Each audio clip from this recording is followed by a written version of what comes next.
welcome to Connections for Life. I'm Ted Pete. I'm Chad Kuvo. Come on, that's creative. It's almost as good as my airplane one. You know how long it took me to do that? Days. I was going to say you've got 16 hours invested in this. If I had to I'm guess. Joe Surratt. I think I don't even know what to say about that. I have so many things to say, but I don't think any of them are going to translate well to. Say it to him.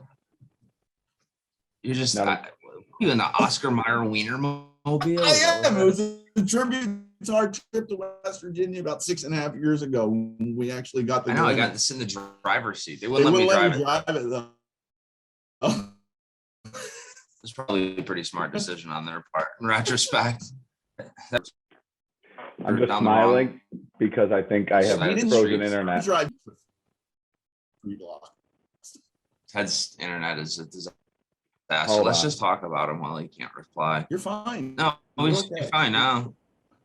Just sit there and smile. You should have got one of those videos like Chad. You could have just there you go. Anyways, what's up, fellas? How are you? I think we should restart this. I should get hardwired in and we should restart it. I think your face got stuck. Look. I can't hear you. I think this is more fun than restart. This is actually pretty great. Can we just keep this? This is what, when Ted can't make it, this is the picture we're going to use. The whole time. I'll log in under my phone and we'll just put it up there as Ted Pete. Better idea, but I'm the one recording the meeting. So anyway, that was a lot. Wow. That was a lot. Look at how stuck you are. Stop moving around. Yeah, you know what? Sit really still. It's like your glam shot. The worst part is you're in the office. This is up goes Wi-Fi. I think maybe that metal plate in your head is throwing off the Wi-Fi signal. Everywhere you go, that metal plate in your head is just. Don't stand too close to the microwave. Don't stand too close to the microwave. All right. What do you guys? What was the weekend like? I know it's what day is today? Wednesday. But what did your weekend look like? Teddy? Sounds awesome. I actually didn't have to go somewhere for basketball or work or anything for once, and my wife had a laundry list of stuff for me to do. We had a graduation party to attend for one of my basketball players, but other than that, you know, I fixed stuff around the house, not my air conditioning, obviously, or your shower in the basement, which is now fixed. And the new compressor will be here tomorrow. Oh, what? How about you, Joe? When you getting the Wi-Fi fixed? What did I do? Oh, the girls and I on Saturday went to the lake and we went paddleboarding and kayaking. That was pretty cool. So I got a funny story. My mom, you guys, well, Chad's met my mother, but my mom. You don't want to hear the story how I met your mother. Like she gets a night. Yeah, right. So my mom's super impulsive, and she sits at home like at night on like Amazon and like websites and orders like things that she doesn't need. It's me. But yeah, but you order things that cost like $10. Yeah, I order. My mom orders things that cost like thousands of dollars. So the other day, I get a text message from her that says, "Would you like this paddle board?" And I'm like, "Where did you get a paddle board?" She sends me a picture, and it's a brand new inflatable paddle board that comes. Oh, they're expensive too. They come in a backpack. Yeah, they're awesome. It was $700. $700. I go, "Where'd you get that?" She goes, "Well, I bought it because I thought I would use it at the lake, but I can't stand up on it. So you can have it." And I'm like, "All right, cool." So now I have this inflatable paddle board that my mom gave to me. In the lake. No, I can take it to the lake. Dude, seriously, you can carry the thing everywhere. It's pretty sweet. It's neat. I've seen them. But so we were gonna take that out, and I ended up not taking it out, and we ended up renting paddleboards because I didn't know if Callie was gonna be able to go out on her own. You know, she's little, so I didn't know if I was gonna have to be with her in a kayak. So anyways, we get there and they're like, oh, we got little kitty kayaks. They're about this long. Oh, that's cool. So I put it, and she just takes off, like gone. And I was like, do you know what you're doing? She's like, yep. She was just gone. So we now know that she can do that. So anyways, now I own a paddleboard, an inflatable paddleboard that I hopefully will be getting some. Does it come with a pump, Joe, like a battery pump? Yeah, the coolest thing about it is it comes with a regular hand pump, like a manual pump, but it also comes with one that you plug into the car. But the cool thing about it is this. It also has an inflate and a deflate.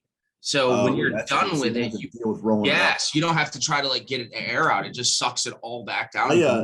It's funny. I think Joe, you and I were talking about it yesterday. That Kara and Nate, that travel show. That's where I've seen it. Is because they went hiking and they hiked for like 30 miles into the woods. They're awesome. They hiked for like 2 days, and then they got to this place that it was just absolutely beautiful. And he brought it off his back and just started. I was like, "What is he doing?" And he had I should have brought the backpack in. It's this big backpack that holds the pump, the paddle, everything, all in this big backpack, and it only weighs probably like 20, 25 pounds. It's not super heavy. That's really cool.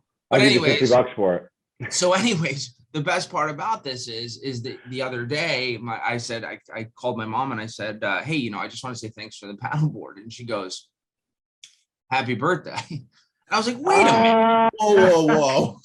It's like, wait a minute. So now our for those of you that don't know, Chad and I, we're recording this on the 11th, August 11th, but on the 12th is our birthday. Chad and I share a birthday. And actually, for those of you, this is a little fun little challenge, and maybe you guys will. Oh, here you go. You do it all the time. Are you gonna? You're gonna, but now you're gonna screw it up if you're not quiet. I'll do it too. We just want you to comment on who you think's older, Chad or I. Oh, I thought we were going for a hair competition. My bad. No, we were born on the same day but different years. So I just want everybody to see. Not far apart. No, but different years. So anyways, that's it. So now my birthday shot, so I don't get a birthday present because I ended up with this kayak that I didn't really, or this paddleboard that I didn't. It'll be really weird when she buys it off you on Craigslist in a week for $500. I know, right? She was like, well, what if I want to borrow it? I was like, well, there's rental fee. 40 a day. So anyways, I'll take some pictures and shit and send them to you guys. Pretty neat. I like that a lot. That's cool. It's awesome. What about you, buddy? Did you get a paddleboard this weekend too? Saturday, I didn't do a whole lot, but Sunday was a day full of Zoe's. Teddy, I don't know how it is up there for you, and Joe, you're going to get in eventually, but Zoe had lacrosse tryouts, and she's trying out for like 3-4 different teams. But what amazes me is these tryouts are now, and the team's doesn't actually start practice for summer season until June 7th of next year. So like, wow.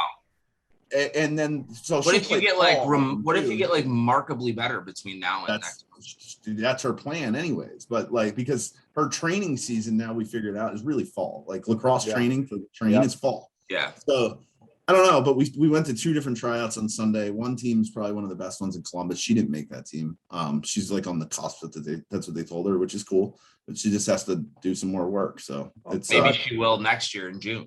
So is Zoe a freshman? She's going to be a freshman this year, right? Freshman. So Christina's going into 8th, and she did have to do the same thing, but her tryouts were a week ago or 2 weeks ago or whatever.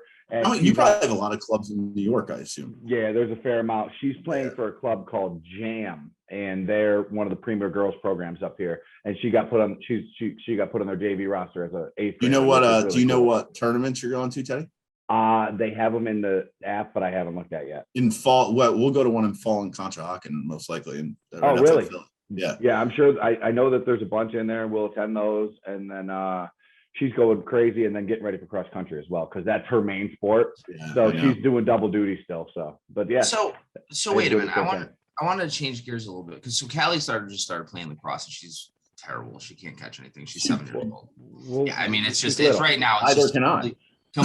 And girls lacrosse is harder with the flat back. It really is. They don't get a pocket. There's no pocket. Yeah. Well, the pocket's like in a different place. It's like in the netting. At the top of the head. Yeah. Yeah, it's weird. Yeah. So, anyways, so girls across. Oh, I got a text message. Ooh. Oh, I thought the Oompa Loompas were gonna run in. Hold on a second. So for those of you that don't know, my text tone is that Oompa Loompa whistle. Anyways, that was funny. You know who it was? Who? Amy. Wow. Speaking of that, we just talked about her. Yeah. Hi, Amy, if you're watching still. Anyways, so so there's big differences between boys lacrosse and girls lacrosse, right? Completely different. Great. So then there's field hockey. You guys have seen girls field hockey, right? Yep. All right. So girls field hockey is a thing, right? But there's men's field hockey in the Olympics. Yeah. Have you seen this? Ridiculous too. Have you seen this? They're so good. It blew my mind because I've never so seen men play field hockey before. I was like entranced. I was like, oh my God. Like I was blown away. Yeah. For those of you that haven't seen, I don't know who I was watching. I just saw highlights of it and I was like, wow, that's amazing. That dude just shot that ball with that tiny little stick like 80 miles an hour. Right. Like it's crazy. I had never seen that before. I had no idea that men's field hockey actually. Do you know any of the rules of field hockey, Joe? A couple, yeah. The one that you can't hit it with the back of the stick or something like that. The only rule I know is like when I went out to play in gym class, I was like, I stick handled, and they were like, you can't do that. And I'm like, what do you mean? They were like, you have to. I got another funny observation about it. Have you ever seen field hockey goalies? Yeah, they're dressed to the nines. They look like they're in those bear suits. And then you have the lacrosse where the ball barely raises up on field hockey. But in field hockey, it's illegal for the ball to come off the ground. I'm like, why? Like, who is shooting it? Like, I don't know. Anyway. And then girls lacrosse, they're in college. They're not even allowed to wear anything. No, they got a t-shirt on and a helmet. My buddy was a lacrosse goalie. Well, we got to bring it back in here, guys. I think we're at sorry. Wow. Yeah, we really did. We got going, and this was phenomenal. And I was in it, and I'm like, wait a minute, I'm supposed to be the one to bring us back in here because I'm the host. You know what? We can do as long as we want. Hey, so who do we have on the show today, guys? I'm not saying it. Well, all right, great show. This week we have Vanessa Hamilton from Utility Pipeline. Vanessa's been with the utility for about 14 years.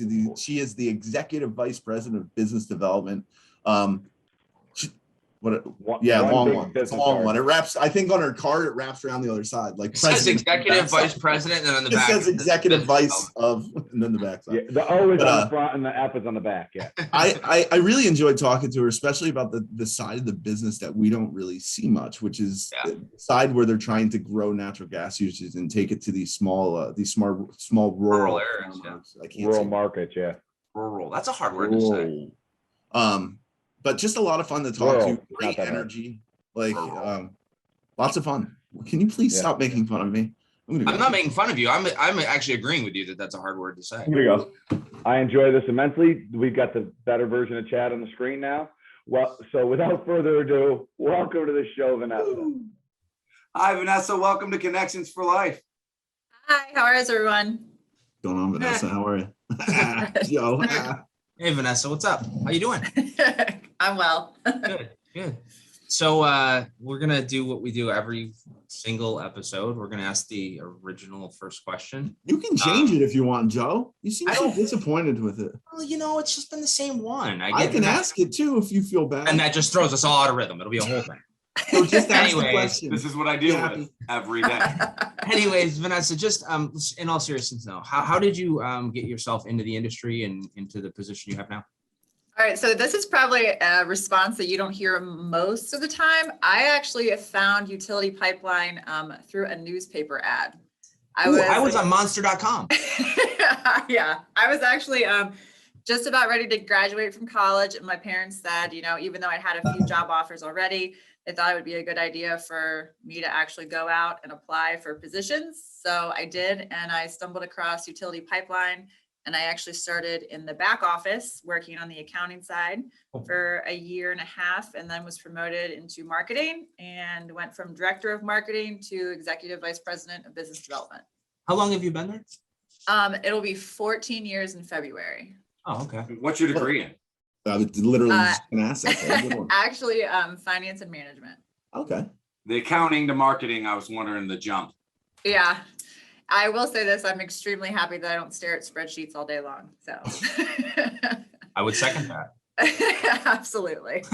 We'll get into what you do daily or kind of what your job covers eventually. Why don't you tell us exactly what you guys do at Utility Pipeline? Because I think it covers a bunch of different things that we haven't really ever talked about. I mean, we've talked about them, but not somebody so unique as you.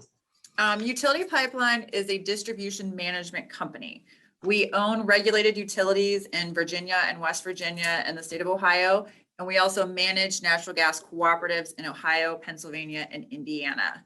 Our largest service territory, and is where the company was founded, is actually in Ohio. We serve 60 different counties in the state. And a co-op is a natural gas co-op is very similar to an electric co-op. It's member owned. It's basically a group of citizens that get together in a small, dense area. They find someone like Utility Pipeline, and we have private investors. And then also the membership contributes a little bit as well. And we build the infrastructure and manage and maintain the system just as if a regulated utility would. That's pretty neat. How many members do you have, Vanessa? As of right now, in 5 states, we have 55,000. Wow, that's a lot. Yeah, some of which are, small lake communities, some of which are very large industrial customers. We actually have a facility that makes the casings for furnaces, funny enough, that we supply natural gas to. But we also have state and federal facilities as well, and a power plant in Virginia. I think something that's glazed across there is you say 55,000, and to some guys, like, if you're talking about utilities and things like that, we're used to seeing people with 1 million customers or 1.2 million or 600,000 or even 250,000. And all of that is typically in this small little dense area. And what you guys do, to me, is pretty amazing, that you cover all that territory and have that many customers. That's people don't really realize how tough that actually is to have 55,000, rural customers, rural, essentially customers. That's pretty neat.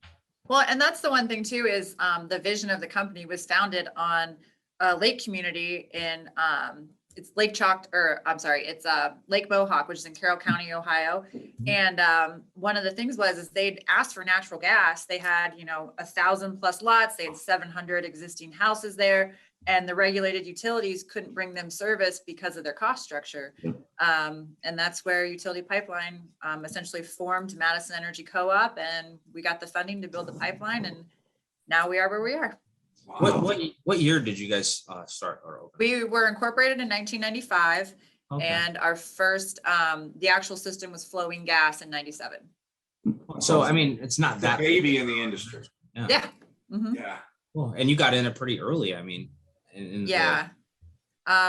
like I started 14 years ago in February, so 2008. So 10 years later, after they were pumping gas, Yeah, but I started and we had a little over 7,000 customers. Wow. Yeah. How many employees do you guys have? I think 124 right now. You think 124? This is very specific. I know. Maybe 125. We had a bi-monthly meeting today. Wait a minute, we let this guy go this morning. It's 123. New hires. I'm like trying to get it all straight. I forgot. We gotta let somebody go. So your title is Executive Vice President of Business Development. Did I get that right? Yeah. Thank you, Lincoln. Wow, you remembered that. I'm proud, Joe. I filled that business card line up. Don't worry. I guess for those of you, those of our viewers that don't know what that actually means, what does that job entail?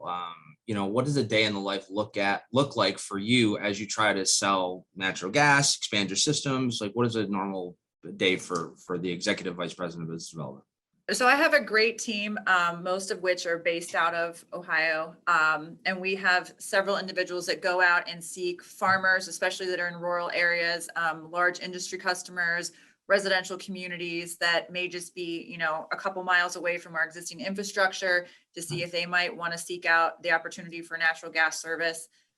So I basically lead those teams. We develop the marketing plans, the sales strategies to expand our footprint in our existing market. And then I focus with not only my COO and CEO on going into new platforms. So acquiring companies, partnering with certain companies in different states so that we can further expand into our 5-state footprint. Do you have designs on moving beyond that 5 states, or is that pretty much? Absolutely. I mean, we would like to move into several of the surrounding states that we currently operate in. We do like to focus on co-op friendly states. However, you do have some states like Virginia, which we currently operate in, that's certificated. It just makes the growth platform a little bit more difficult, but it also is easy because if someone moves into your service territory, guess who's their gas provider? Right. So I have two questions. Hang on, Teddy. Can I let me ask one just because I'm going to forget it and you. No. I'm 100% going to forget. I just have a quick question. I want to know, when you find a farmer that's a couple miles away that wants natural gas service, or you find 3 or 4 of them, who pays for the line? You guys? Does the state pay for it? Does the farmer? I really don't know. Sorry. Can I see if I know the answer to this? Oh man. Go for it. I'm muting Joe. No, I want to know if I'm right. Seriously, I don't know if so they would be responsible for the infrastructure eventually over a series of time, right? Like, isn't that how it works? Like, so they would have 20 years to pay back to put in the pipelines or the infrastructure to pipe the gas to their home or residence or whatever? Partially true. So what we do, we look at our customers also as partners. So we invest capital, and we also sometimes have to ask the end user for capital contributions as well. We have worked with several counties in the state of Ohio. Adams County is one that's in the southwestern part of the state. We'll be fact-checking that. Yeah, they have actually looked into some state money to see if they can help with contributions, but those are projects that are on a significantly larger scale than maybe 2 miles to a grain dryer. But one of the things that we pride ourselves on is I don't only want the grain dryer, I want the house, his neighbors, anything else that we can potentially get along the way. We want to make sure that we can bring service. That's awesome. It's really neat. So back to my 2 questions before Chad so rudely interrupted. I have another one. First, so you said Virginia and you said Ohio. What are the other 3 states you guys operate in? West Virginia, Indiana, and Pennsylvania. Okay. And how far north in Pennsylvania do you go? We go all the on way a sales out. call, Ted? McKean. Are you McKean hiring? County. I think I'm getting fired, so I'm just trying to put some feelers out there. Furthest north. McKean, I know where that is. So McKean County, and then technically Washington County. And we also operate. I'm looking at my map. No cheating. Washington County is as far as south as we go. Okay, so across those 5 states, you've probably had some really great success stories where something wasn't in a place or how you got there or whatever. Why don't you tell us a little bit about one of your crowning moments in the industry?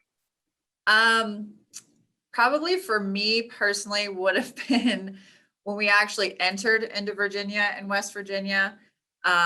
We had had the acquisition and everything was ready to go, and then this was in the time when switching the coal-fired power plants over to natural gas was very big. Obama was still in the administration, and we actually landed our power plant. So that was awesome. That's awesome for us to move into something of that magnitude, especially in that time. For me personally, though, my biggest accomplishment, I would say, in the industry was being asked to sit as chairman of the Ohio Gas Association. Very few females have gotten that opportunity. That's awesome. And so that was probably one of my personal success stories for that. And then just the individuals that have been a part of the organization have helped mentor me over the last 14 years. It's just been absolutely amazing. That's awesom. Yeah. So go ahead, Joe. No, go ahead, buddy. I just the OGA thing is pretty amazing. I mean, that's am I going to say it right? Selfless job, self-serving at all. I mean, it's essential. I think selfless is right. Yeah, I don't know. I fall apart when it comes to that. Sometimes the blind squirrel gets an occasional. even a broken clock's right twice a day. Maybe once. I don't know. That's got to be really rewarding for you too. I mean, just overall, and obviously that's what you said is one of the crowning things. That's really cool. I mean, you're right, especially in the female side of it. That's a huge thing. It's awesome. Really. Well, and one of the things too is some organizations, focus on very small, they have a very focused intention. But the OGA has kind of come full circle with being very focused on legislation and kind of helping with operational trainings and things like that. And now they even do everything from scholarships and search for engineers and best practices, and they help form the UTC. So it's just very nice to be a part of an organization like that. That's cool. Well, you bring it up, so I'm going to kind of go there. I mean, as far as legislation, things are different. We see the industry changing quite a bit. A lot of new, like the Pipes Act we just talked about a couple of weeks ago on the show, and some other things with emissions and looking at more renewable energy sources. Just from your position, what does the future of our industry look like? What do you think the next 3 to 5 years or even down the road look like? Well, I actually, and because we did mention legislation, House Bill 201 that was recently just signed by Governor DeWine, and similar legislation has been adopted by, I think, close to 12 or 14 different states, which kind of prevent local communities from banning natural gas and even the transportation of natural gas within their jurisdiction. I think with legislation like that, and us on all sides of the industry, from midstream to the distribution pipelines, like the companies I represent, I think with that type of stuff, we still have a great future ahead of us. We are the cleanest, most efficient burning fuel. Right. And I will also say, with the different, I'm excited to see the different applications that start coming to fruition with natural gas, because I've met some of these students that we've given scholarships to, and their minds at 18 and their motivation is insane. I mean, I was not working with the mayor of my town and raising money to make plastic shields during the pandemic for emergency employees. Like at 18, we don't want to talk about that in case my dad ever tunes in, but I'm just saying, like, that was not what I was doing. I don't remember. He actually called me and asked for a copy of this just to like double check. I know. Like, what you were doing. But that was not the stuff I was doing. So I just think that some of the educational programs that we have for the industry, it's just going to be huge. And the innovation that's coming forward in the next few years, I think it's going to be great. We just really have to band together and stand our ground when it comes to certain things and certain different bodies that go against us. I just think that there's a lot of rhetoric around things that just aren't feasible.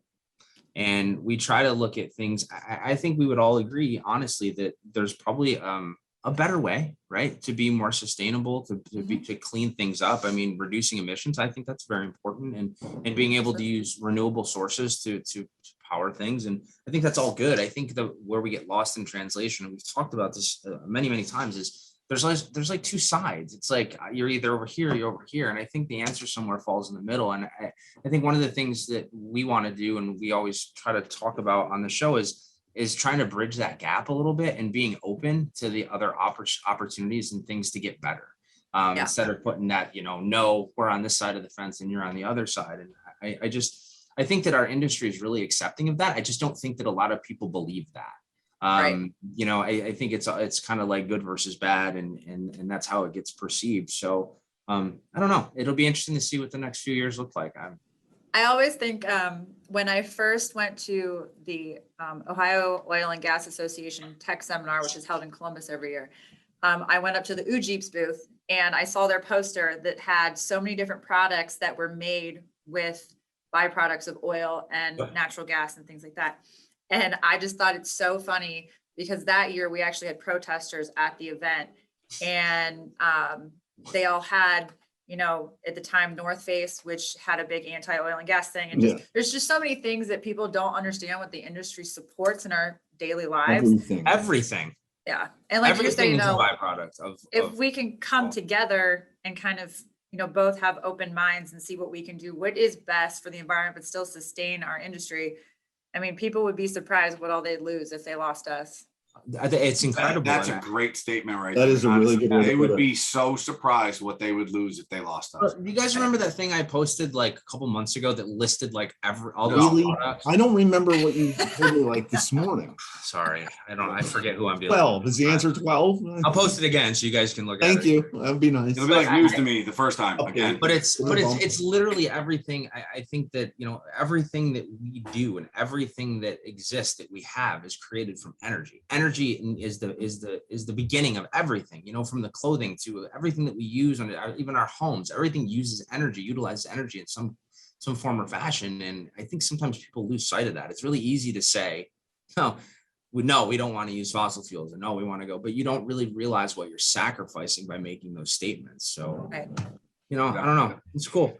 Well, they have all the goals, they have all the initiatives and everything in place. And if we can just maintain our side of the business and try to be the leading edge of compromise and Be better, right? Yeah. I think we all agree yeah. that there's always room to be better, right? And I think being open to those opportunities to be better is really where we'll make our difference, as we move forward. So, Absolutely. anyways, what else? What else you guys want to talk about? No, I think that's I think we did a good job. You want to talk about Sorry your for my golf game or that- distraction in the middle of it there. As we get in every one of these episodes, we were talking about my sweltering conditions. People are knocking at my door, and I'm like trying to text my children to don't you go have an answer the door. AC guy, not a plumber? Well, Or is it you both? he does both, and I feel like this is another segment, honestly. Sorry, yeah, this Yeah. is like this is intro and outro info. yeah. I just want to know what the trophy is behind your head. And then Guys, we can talk. now we need to know what the Hey. trophy is. Yes, It's a So fish. real quick, we Is that an Emmy? Did you win an Emmy? We should the guess what it trophy. is. Phoenix. Did you win an Emmy? Oh, it is a bird. You couldn't really. Yes. Phoenix. It is a Phoenix, and we support the Patriot Project, which is a local organization in Stark County that tries to get veterans off of opioids to deal with their pain management, awesome. and they use chiropractic care instead. So we were a sponsor. We've sponsored it for several years, but we were one of the lead sponsors that year, and so they gave us a Phoenix. They gave you a bird. That's awesome. I like Cool. it. Now we know. You know, yeah. I think you should have said you won first prize in like the LPGA one year. Like That's runner my up. trophy when I won the golf outing last year. Yeah, runner up. Tell Joe that. That's funny too. Cool. Well, I just want to say thanks. We get to meet some really cool people that we would have normally never gotten to meet by doing this show, and we include you in that. So it's been fun. We look forward to seeing you at some events as the world continues to hopefully still open up. I know you and Chad got to see each other at a golf event a couple And I'm weeks gonna come ago. see you soon, especially when Joe comes. When Joe comes to travel, Yeah, we'll for sure. stop and see you. Sure. For sure. Would love to. Thanks, All right. guys. It was a great time. It was our pleasure. We really appreciate you coming on. So Thanks, Vanessa. We'll see you All right. soon, Vanessa. Vanessa, thank you so much for joining us on the show. That was a great interview, very insightful about the rural markets that are being attacked out there by rural. your organization. Rural. Thank you so much. Yeah, I couldn't help but Good seeing Scotty. Thanks, Scotty. Scotty, thank you for the show. Scotty's one of our inside sales guys that was and Ted's obviously in the office. That was funny. You Anyways, couldn't help it, Joe. I couldn't. It made me laugh. Joe, I'm sorry. Oh my gosh, that I was tried so great. hard. I tried so hard. That's great. No, but for real, Vanessa, it's really cool. Like Chad alluded to in the intro there, I didn't really understand what you guys did. So getting a little bit more information and learning how important you are in that sector and that market is pretty awesome. So They thanks for attack it coming on like the I just show. said. What's that? I said she No, I attacks just- it like I just said.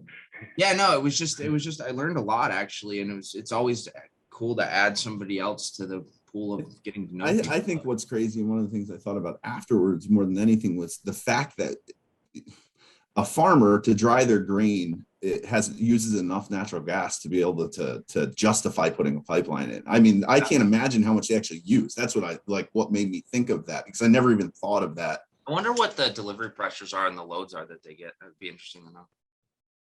That You is should interesting. ask that in the interview. Well, maybe we'll have her on for a part 2.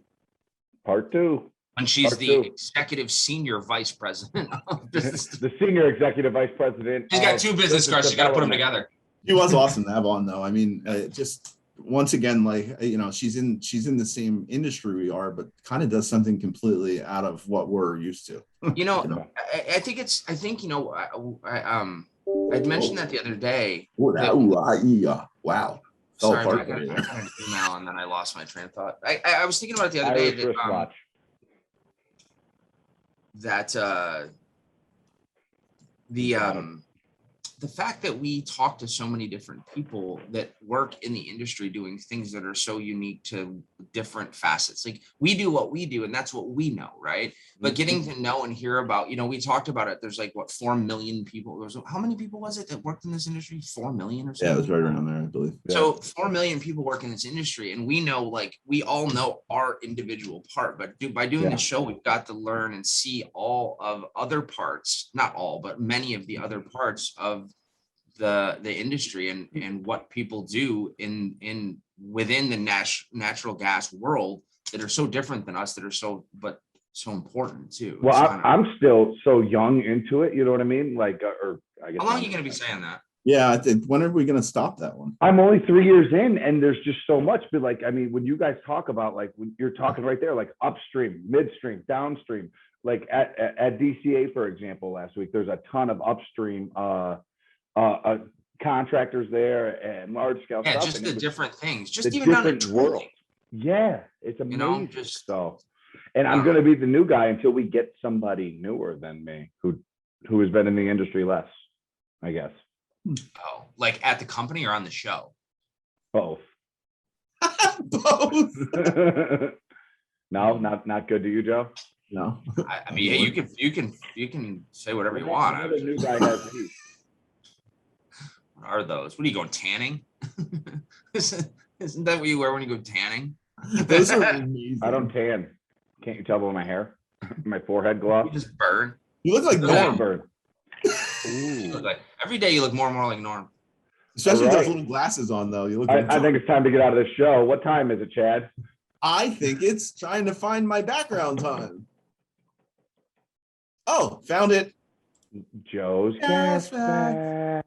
All right. So before I launch into this weekly gas fact, I wanted to bring something up that we do every year. It's kind of hokey and fun, but Upsco supports and sponsors a local bathtub race in Moravia, New York, and everybody in the town puts together a tub and they race, and it's kind of a fun event that they do. So I just wanted to give a little pump to that because it's something that kind of, I think, goes to charity and has some deeper roots. So we do a lot to support the community. It's a small community, but a lot in that way. So if you're in Moravia and you want to see a bathtub race this weekend, it's on Saturday, I think at like 1. So I was trying to find I thought I had pictures on it from a couple of years ago. yeah, I was looking earlier. I don't. We'll have to find some because I was over in our other facility at North, and I was actually making jokes about the tub because it was right there, and I was like, I should take a picture in this. They've been trying to go racing. They've been trying to get me to do it. And Anthony, our sales manager, was supposed to be in it, but he had to go home because he had some personal things to deal with. So they're still looking for 2 people to crew this for this weekend. I'm too big. I'm just too old. I don't want to do it. Yeah. But anyways, I think if you went, you'd win based on weight down the hill, Ted. Adam's doing it. Not that you're chunky. That's not what I'm saying. Adam's doing it. And somebody else is doing it. I can't remember. Anyway, how big is it? Just a regular bathtub? It's like no, Chad. It's a whirlpool tub. Yeah, it's a corner like 10 people in it. It's a hot tub with wheels mounted to the bottom of it. Yeah, it'd be awesome. I'll be fine just sitting back like this, rolling down the hill in the hot tub. It's like an old cast iron tub, isn't it? Yeah, it is. It is, and it's got giant handles like welded to it, so that you can push it. A Sharpie special. So the way it works is you run down with 2 people are in the tub, then they get out, then they push the back, and the other 2 people get in the tub. I guess so. It works. Anyways, gas fact time. So we had mentioned earlier that we're recording this on August 11th, which is 8/11, and so appropriately, I figured the gas fact for this week would be for 811. Call before you dig. Yeah, I knew that. So the question is going to be, in what year did the Federal Communications Commission make 811 the universal number for? Ooh. 2011. 2003. The answer, Chad's closest without going over, is 2005. Interestingly, though, before that time, each of the call before you dig services had its own 800 number, which you could imagine would be awfully confusing. So every place that I think there were 71 different regions. Oh, that's ridiculous. Each one of those regions had their own 800 number. So interestingly enough, in July of 2005, this happened in March when the FCC did it. In July of 2005, Canada assigned 811 for non-urgent health and telehealth services, meaning like our 911. So in Canada, Scott tell us that? Landon? I think he did. I don't think he was on the show, but I think we talked about it. I just remembered something of that sort. So I just found that to be interesting, and considering It's really it's cool. and it's August 11th, and that's kind of the Thank God I don't go to Canada and dig much. So, or I definitely call I have online. a Oregon random or question. needs help. Yeah. Joe, you spend a lot of time in Buffalo and the Niagara area and stuff like that. And there's actually spots where, if you're up in Niagara Falls area, if you like move to a different part, You you'll pick up get a text. Canadian. You pick up, you pick up, you get a text saying you're now in foreign, you're now in Canada. So if you were doing a job right there as a contractor, I wonder, and you dialed 811, would you get the wrong number on accident? Do you need help? No, I need somebody to do a mark out. Sorry, I can't locate. Yeah, I because need somebody somebody to come locate. up. That's a different number in Canada. I don't know what that. You know what? I didn't even look that up. But anyways, Okay. happy That was a good one, Joe. Yeah, it was. 26th anniversary to 811. Is that, did I do the What? numbers right? That, It's Or no. sorry, 16. 16? No. 16. I'm really bad at math. I It thought you ended said in was- 6. I knew what you meant. I thought you said it was 03. 05. Oh, Chad said- I said it was Chad 03. said 03. Okay. That's Rewind the what I tape. Rewind the tape. thought. I can't. I don't know how to do that. I just no, none of us do.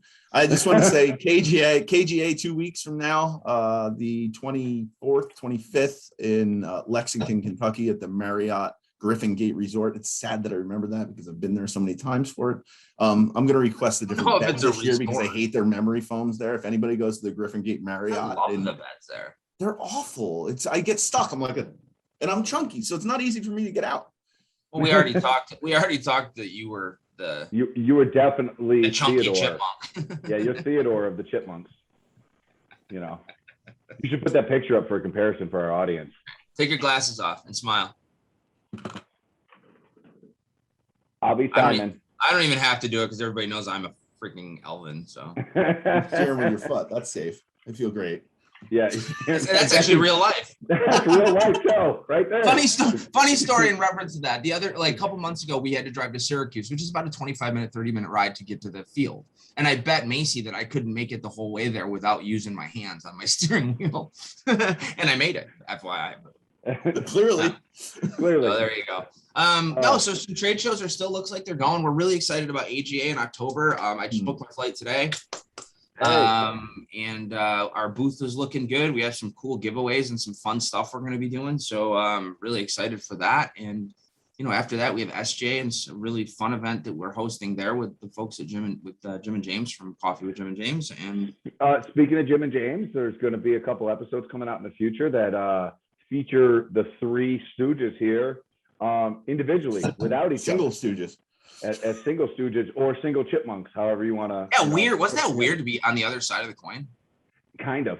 Yeah. It was I a mean, little- What I like is I don't have to think about anything. I can just Well, answer. What I said to him, which was bizarre, is in the beginning, I don't get nervous or anxious to record these shows or interview people. No, I But didn't think about it. when they recorded me, I was like, I was kind of nervous. Like it was Yeah. weird. I was like, I'm not used to this, but it was fun. I had a good time with them. We got to get them on our show too and individualize their episodes. I think that would be fun to do. So It's gonna be uncanny great. that James and I look exactly alike, other than I noted the other day on their show that I think he's 3'7" because I've never seen him standing. So I envision him as being about big. how tall It's do you funny think that he you is? two both do like the exact same thing for the shows too. Yeah, that's what we talked about that actually. Yeah. Literally, we What? talked about it. How tall do you think he actually is? Yeah. Probably like 5'9", same height as me, or he's like 7 foot. I'm gonna say he's like 5'10". I think We it's should do this for everybody. We should do this for everybody we haven't met that we're going to see at AGA and put And put a height chart in. A We whole put a height poll. chart in. We put a poll out. Yeah. a poll. A height There we chart. go. That's Little height chart. wonderful. We'll mark everybody off like I do with my kids. That's All tremendous. right, we should probably get out of here. Hey, remember to please click like, subscribe. We love you. Make sure you share. We can't thank you guys enough. Thank you to our guests, and we'll see you next week. Bye, Double Chad.